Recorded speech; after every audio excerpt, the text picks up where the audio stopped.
ассалому алайкум бинандаҳои гиромӣ, барномаи иттилооти ахборро мустақиман аз телевизиони Тоҷикистон манзуратон менамоем. ҷашни Наврӯз ки бо ташаббуси Тоҷикистон ҷаҳонӣ гардидааст, ҳамасола дар сатҳи баланд таҷлил карда мешавад. мувофиқи расму оини мардуми кӯҳантамаддуни тоҷик, дар арафаи ин ҷашни байналмилалӣ одамон ба ҳамдигар мужда расонида хонаву дар ва кӯчаву маҳалли зистро тозаю озода менамоянд ва гулу бутаҳои ороишию ҳамеша сабз мешинонанд. гузориши Бобокалон Аминзода. Наврӯзи байналмилалӣ ки бо ташаббуси Тоҷикистон ва ҷаҳду талошҳои пайвастии пешвои миллат Президенти Ҷумҳурии Тоҷикистон муҳтарам Эмомалӣ Раҳмон ҷаҳонӣ гаштаву имрӯз дар саросари олам таҷлил мегардад. Наврӯз дорои хусусиятҳои хоса аст ва хурду бузург омадани онро бесаброна интизорӣ мекашанд. барои бошукӯҳ таҷлил намудани он ҳамаҷониба омодагӣ мегиранд ва ин ҷашни фарҳангиву оини мардумиро дар сатҳи баланд истиқбол карда хушҳоливу хушнудӣ менамоянд. Ҷумҳурии Тоҷикистон макони аслии Наврӯз аст. дар ин макон ин ҷашни мубораки ниёгон бо шукӯҳ шомати хос таҷлил карда мешавад. барои мо тоҷикон ва кулли мардуми ҳавзаи тамаддуни Наврӯз боиси ифтихор ва сарфарозист ки ҷашни аҷдодӣ ва кӯҳани мо соли 2010 аз ҷониби Созмони Милали Муттаҳид ҳамчун ҷашни байналмилалӣ эълон гардид ва ҳамасола рӯзи 21 март дар саросари сайёра ин сана чун ҷашни зебоӣ, оғози сол ва бедоршавии табиат таҷлил карда мешавад. наврӯз ҷашни соли нави мардумони ориёи наҷот мебошад ки ҳангоми баробар шудани шабу рӯз дар нахустин рӯзи баҳор ва солшумории хуршедӣ фарвардин ҳамал ва ё 21 март ҷашн гирифта мешавад ки ин аз оғози бедории табиат огоҳӣ медиҳад ва тибқи осори абурайҳони берунӣ ба он маълум аст ки мардумони давронаш барои покизагардонӣ, навсозӣ ҳамаи афзорҳо ва дастмояҳои зиндагӣ ва оростану пиростани хонаву кошона аз Наврӯз истиқбол мекарданд. албатта ин дастоварди арзишманд натиҷаи азму талош ва пайгириҳои пайвастии роҳбарияти олии мамлакат ба шумор рафта барои мардуми ин кишвари биҳиштосо имконияти хубе дар самти эҳё ва ҷаҳонӣ кардани анъанаҳои мардумӣ ва муаррифии онҳо ба мардумони дигар кишварҳои олам мебошад. пешвои муаззами миллати мо бошанд, ҳамасола кӯшиш мекунанд ки то ин ҷашни воқеан ҳам бузург, воқеан ҳам аҷдодӣ, ҷашне ки ба гузаштаи оин, расму ниёгони гузашта, ба фарҳанги гузашта мепайвандад, ба шакли васеътар кунанд, ба шакли ҷаззобтар кунанд, ба шакли боз ҳам беҳтару хубтар кунанд, то ки ҷаҳониён боз як бори дигар донанд ки яке аз поягузорони ё яке аз асосгузорони анамин ҷашни Наврӯз маҳз мардуми тоҷику тоҷиктаборонанд. калимаи Наврӯз маънои рӯзи навро дорад. мардуми сарбаланди тоҷик ин ҷашни фархундаро бо шифоҳан хондани суруду тарона ва рубоияи халқӣ, иҷрои амалҳои суннатӣ, аз ҷумла тозаву озода кардани гирду атроф, шинонидаи ниҳолу бутаҳои ороишӣ ва омода намудани таомҳои миллӣ таҷлил мекунанд. Наврӯз ки дар оғози фасли баҳор рост меомадааст, мардуми Кӯҳистон асосан дар ин айём ба корҳои кишоварзӣ ва зироаткорӣ шурӯъ менамоянд. Бобокалон Аминзода, мақсади мақсад, ахбор.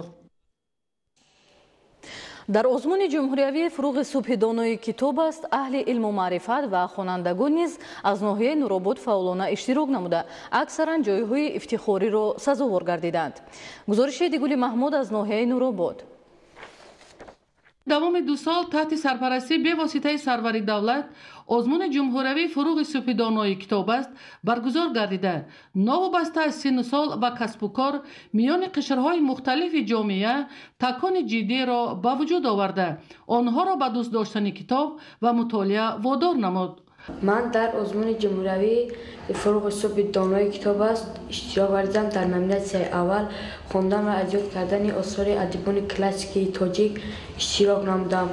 ман зиёда аз 200 ғазал, 200 рубоӣ, 50 дубайтӣ, 100 байт қасида ва 200 байт аз достонҳо аз бар намудам ва 63 китоби бадеӣ низ мутолиа намудам.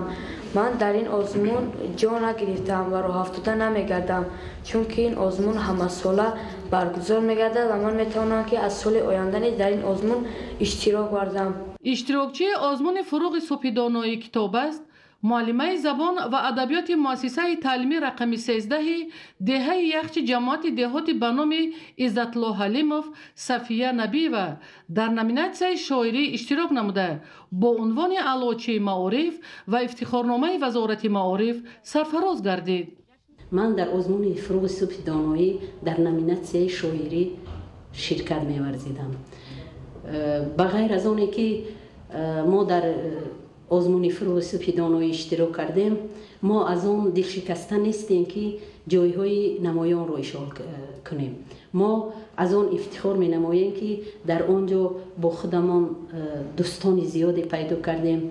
ما فهمیدیم که امروز تاجیکستان به همه قشرهای جامعه رهبر دولت به آنها توجه زیاد می نماید. آزمون در بین نورسان و دلباختگان نظم و نثر مقام خاصه پیدا نموده. مهر کتابخانه و توجه آنها را به علم و دانش، دوست داشتن ادبیات زیاد گردانید. از جمله آموزگار مؤسسه تعلیمی رقم 43 دهه استانی جماعت دهات به نام عزت‌الله حلیموف کمال‌الدین اکرامی نیز در نامیناسیون شاعری اشتراک نموده با افتخارنامه قدردانی شده است. در اینجا من در دور نهایی آزمون جمهوری فروغ صبح دانایی از روی نامیناسیون شاعری اشتراک نمودم. اگرچند که غالبی آزمون هم نشده باشم، بسیار روح بلند گردیدم که در آنجا با شاعران و استادان شناس شدم که در آینده ها که اشتراک نمودم الکی کمبودی های من در آنها معین نمودم. نورسان جوانان و اهل جامعه را ضرور است که کتابخوانی را به عادت دائمی تبدیل داده وطن محبوبمان را به یک کشور پیشرفته فرهنگی تبدیل دهند. ایدیگل محمود، دادرجان میرزازاده، برای برنامه اخبار از ناحیه نوروباد. حکومت جمهوری تاجیکستان برای فراهم آوردن شرایط مساعد برای بهتر نمودن روند تعلیم فن‌های طبیعت‌شناسی دقیق و ریاضی تدبیرهای معین را عملی می‌نماید. آموزگاران مؤسسه تحصیلات میانه عمومی رقم 8 شهر خوروغ برای از خود نمودن فن‌های طبیعت‌شناسی دقیق و ریاضی شرایط مساعد را فراهم آورده گذراندن آزمون‌ها را به مقصد موافق می‌دانند. گزارش همکارانمان در دوران صاحب استقلالی کشور با نظرداشت موقع کلیدی سایه معارف در تامین نسل آینده‌ساز بناهای نوی زمانوی مؤسسه‌های تعلیمی بنیاد گردیده با تامینات آنها با تکنولوژی معاصر من جمله کامپیوترکنانی دقت اولین درجه روانه کرده شد. مؤسسه تحصیلات میانه عمومی رقم 8 به نام سیف الله عبدالله و شهر خاروخ یکی از چنین مؤسسه‌های زمانوی می باشد که با تجهیزات معاصر تعلیمی مجهز گردانیده شده است. اساسگزار صلح و وحدت ملی پیشوای ملت پرزیدنت جمهوری تاجیکستان محترم همامعلی رحمان به ساحه معارف دقت جدی داده در همین زمینه پیشنهاد نمودند که به خاطر باز هم بهتر برای ماندن آموزش علم‌های طبیعت‌شناسی دقیق و ریاضی اینچنین برای توسعه تفکر تکنیکی نسل نو سال 2020-2040 را 20 ساله آموزش و رشد فرهنگ طبیعت‌شناسی دقیق و ریاضی در ساحه علم و معارف اعلان کرده شود. آموزگاران مؤسسه تعلیمی کوشش برآورده دارند تا شاگردان را به خواندن فن‌های دقیق بیشتر جلب نمایند. در پیام این ساله پیشوای معظم ملت محترم همامعلی رحمان برای جلب بیشتری نسل نو به از خودکنی فن‌های طبیعت‌شناسی دقیق و ریاضی گذراندن آزمون جمهوری علم فروغ معرفت به نقشه گرفته شده است. دوره ما دوره پیشرفت علم و تکنیک می باشد و اساسگزار صلح و وحدت ملی نیز 20 ساله آموزش فن‌های دقیق را اعلان نمودند و ما می خواهیم که برای خوانندگان تمام نازکی‌های فن‌های دقیق ریاضی و طبیعی را فهمانیم. بهتر شدن شرایط تعلیم و تدریس برای شرکت تربیت گیرندگان مکتب در آزمون‌های المپیادهای فنی زمینه نو گشوده نتیجه‌ها کاملا بهتر گردیده ایستادند. در مکتب ما برای فن‌های دقیق تمام شرایط‌ها فراهم آورده شده‌اند و ما خوانندگان می‌توانیم از آن استفاده برده دانش خود را صقل دهیم. من در المپیاد شهری و ولایتی از فن بیولوژی اشتراک نموده سزاوار جای اول گردیدم و می‌خواهم در آینده به خلق وطن خود خدمت کنم. دسترسی به چنین شرایط معاصر از آموزگاران مؤسسه تعلیمی طلب می‌کند تا سطح تعلیم و تدریس را بلند برداشته برای آماده نمودن نسل نو همچون عامل آینده‌ساز مساعدت نمایند. یکی از بیماری‌های غیر سیرایتی که امروز جامعه جهانی را به تشویش آورده است فربهی می باشد. طبیبان مبتلا شوی به این بیماری را از بی اهمیتی، پرخوری و کم حرکتی معنی داد می نمایند. گزارش همکارانمان در این خصوص تهیه گردیده است. бемориҳои ғайрисуръатӣ аз ҷумла фарбеҳӣ аз ҷиҳати нишондиҳандаҳои фавтумаюбӣ дар ҳаёти сокинони сайёра ҷойгоҳи махсус дорад. имрӯз ҷомеаи ҷаҳонӣ аз оқибатҳои бемории мазкур ба мушкилӣ дучор шуда барои пешгирӣ аз он тамоми тадбирҳо андешида мешавад. омилҳои пешгирӣ аз фарбешавӣ пайваста машғул шудан ба варзиш, истеъмоли дурусти ғизо ва тарзи ҳаёти солим мебошад. пешрафти илму техника аз ҷумла компютеру таҷҳизот инсонҳоро аз меҳнати ҷисмонӣ дур кардааст ки ин омил боиси пайдо шудани бемориҳои гуногун аз ҷумла фарбеҳӣ мегардад. таи солҳои ахир анамин худи раванди глобализатсия ва урбанизатсия махсусан ҷаҳонишавӣ дар самти саноати хӯрокворӣ тавонист таъсири манфии худро расонад. чӣ гуна?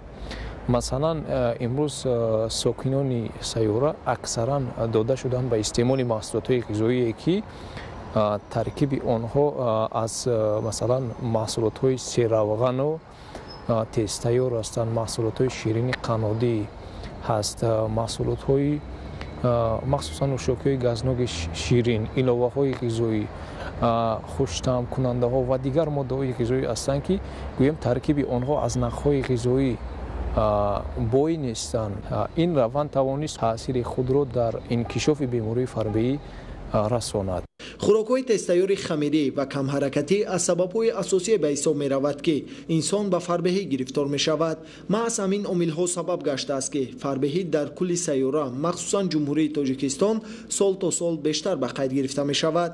вақте ки шахс масалан новобаста аз намуди фаъолияти худ ба аз меъёр зиёд истеъмол намудани ғизо дода мешавад, дар чунин ҳолат албатта ҷамъшавии чарбу дар бадани ӯ дар худи бадан чарб ҷамъ мешавад ва чарб ин манбаи энергия аст. вай бояд сарф шавад. вақте ки шахс масалан кору фаъолият намекунад, нерӯ сарф намешавад, чарбу сарф намешавад ва бай чарби вуҷуд дошта дар бадан ба зиёдшавии вазни бадан ва минбаъд ба инкишофи бемории фарбеӣ оварда мерасонад ки 90% ҳолати инкишофи бемории фарбеӣ маҳз вобастагӣ дорад ба пурхӯрӣ аз меъёр зиёд истеъмол намудани ғизо вобастагӣ дорад. оқибати беандешагӣ ва риоя накардани тарзи дурусти истеъмоли ҳама гуна ғизо сабаби гирифторшавӣ ба бемории фарбеҳӣ мегардад.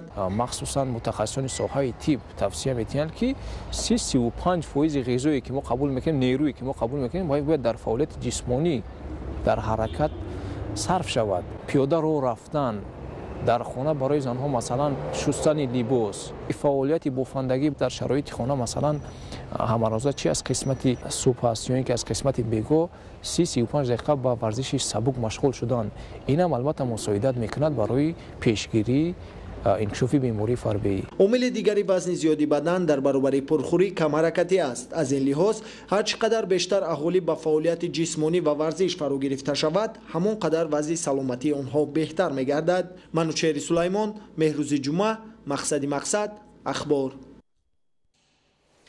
бинандаҳои азиз, дар ҳамин ҷо барномаи иттилоотии ахбор хотима меёбад. сарбаланду хонаобод бошед.